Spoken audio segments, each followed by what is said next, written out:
Europako Parlamentuak immunitatea altza die Ponsati, Comín eta Puigdemont presidenteari, eta hori erabaki erabat politikoa izan da, zerikusi eskasekoa inongo oinarri juridikorekin.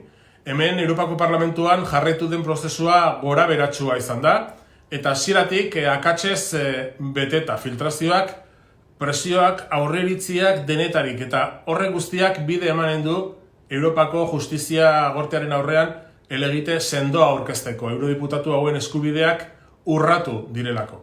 Hala ere, Espainiako enbaxadaren presioak eta delegazio Espainiarren joku zikina nabariak izan arren, eurodiputatuen 52ak ez du bat egin suplikatorioarekin. Parlamentuaren historian sostengu txiekiena izan duen suplikatorioa izan da, eta popularren, sozialisten eta liberalen taldetatik 80 bozkak ihes egin dute talde disiplina apurtuz.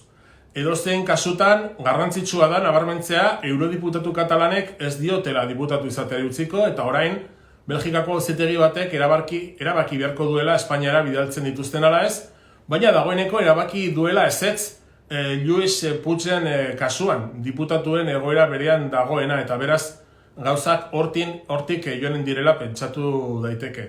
Euskal Herria Bilduk suplikatorioaren kontra bozkatzeaz gain, bere elkartasuna azaldu nahi dio berriro ere Kataluniako herriari, bere etorkizuna libreki erabaki dezan, eta modu berean bai exiliatu zein presoen kontra oraindik ere hartzen ari diren neurri errepresiboak salatu nahi ditu.